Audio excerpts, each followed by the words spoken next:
प्रश्न आता है, मैंने बहुत सारे लोगों को कष्ट दिए, बताया है, मैंने अपनी ज़िंदगी में बहुत ज़्यादा लोगों का नुकसान किया है, और क्या मुझे इससे मुक्ति मिलेगी, क्या मेरा अगला जन्म खराब होगा? इस प्रकार के प्रश्न बहुत ज़्यादा मुझे पढ़ने को मिलते हैं।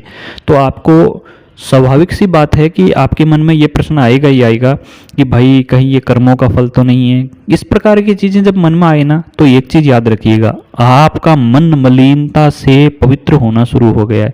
क्योंकि जब आप जाग जाते हो, आपका विवेक काम करना शुरू कर देता है, और जब आप जागृत अवस्था में होते हो, मतलब आंतरिक रूप से जागृत, अंदर से जाग जाते हो, तब आपका मन सोचना शुरू कर देता है, आपको अच्छे बुरे का भान होने लग जाता है। वैसे तो इंसान का चाहे कितना भी बड़े से बड़ा नृशंस व्यक्ति क्यों ना हो, कितनी भी बड़ा से बड़ा हैवान व्यक्ति क्यों ना हो, सबको पता होता है कि वो गलत कर रहा है कि सही कर रहा है। क्योंकि हमारा एक तो होता है हृदय जो होता है, एक होता है मन, मस्तिष्क जो होता है वो मन होता है, और हृदय जो होता है वो हमारी आत्मा होती है।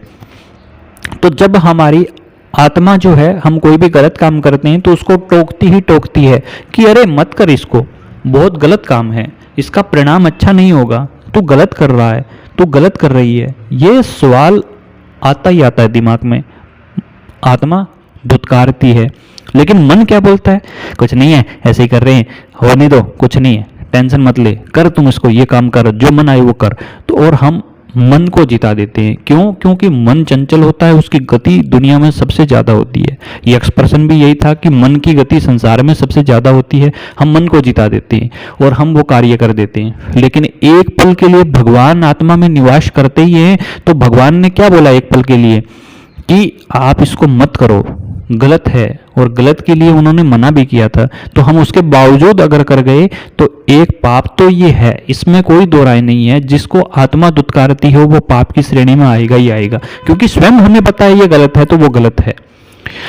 अगर हमसे कुछ हो गया है इस प्रकार का कृत्य, हम कोई पाप कर बैठे हैं, तो उससे कैसे मुक्त होंगे?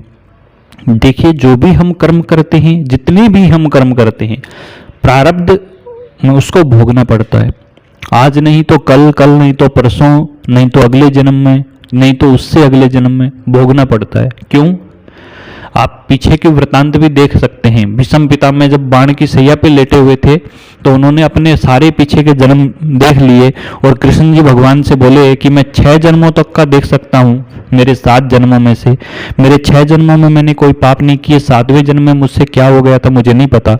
तो मेरे 6 जन्मों में मैंने पाप नहीं किए, तो मैं बाणों की सैया पे क्यों लेटा हुआ हूँ? तो भगवान कृष्ण जी ने अपनी शक्तियों से उनको दर्शन करवाए पीछे के जन्म में। तो वो क्या देखते हैं कि वहाँ वो एक छोटे बालक हैं और एक कीड़े को पकड़ लेते हैं। लंबे वाले जो कीट होते हैं ना, जो फसलों को खाते हैं, वो वाले कीट।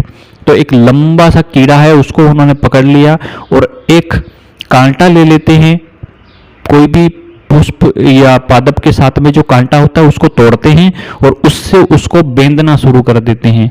तो बेंधते जाते हैं, वो दर्द से इधर उधर छटपटाता है, लेकिन वो उसमें बार बार वार करते हैं, और अंततः उसकी जो पूरी की पूरी जो शरीर होता है उसको जीर्ण शीर्ण कर देते हैं, उसको पूरा तरीके से बेंध देते हैं पूरे शरीर को।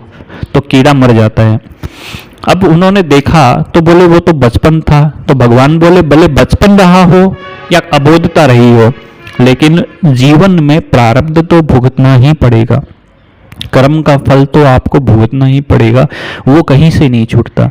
इसलिए जानबूझ के ऐसे कर्म मत करो जो आपको आगे चल करके संसार में इस प्रकार की स्वच्छंदता भी अच्छी नहीं होती है। अगर आप खुद को ये कहते हो कि नहीं मैं तो कुछ भी कर सकता हूँ, मुझे कोई रोक ही नहीं सकता, मुझे कौन देखता है, याद रखना एक सीसीटीवी कैमरे से तो आप छुप सकते हो जो कहीं आसपास लगा होगा, 10 से छुप सकते हो। आपने छुपा लिया, मुंह छुपा लिया, जो भी कर लिया, लेकिन ऊपर वाले का सीसीटीवी कैमरा 24 घंटे आठों पहर चलता रहता है, वो हर क्षण चलता है और उसमें सब कुछ रिकॉर्ड होता है। तो वहाँ पे तो धर्मराज जो लेखा लिखते हैं, जो डायरी उनकी मेंटेन होती रहती है, तो वहाँ पे तो चित्रगुप्त पूरा ब्यौरा लिखते हैं, वहाँ आपको छूट नहीं है। इसलिए कर्म ऐसे मत करो कि जिसकी वजह से पछताना पड़े। हाँ, कर्म हो जाए तो उसका पश्चाताप करने से उसकी तीव्रता कम की जा सकती है। पश्चाताप से तात्पर्य पछतावा करो जीवन में अगर ऐसा कुछ हो गया तो पछतावा करो, उस चीज़ के लिए दूसरे कर्म ऐसे करो कि उसके समांतर आपका पुण्य चला जाए, तो वो इक्वल हो जाएगा, बराबर हो जाएगा, तो कम से कम आपके कष्ट मुक्त होने शुरू हो जाएंगे। तो कम से कम आपके कष्टों से बचाव का जो माध्यम रहता है वो पुण्य ही है, इसलिए जितना हो सके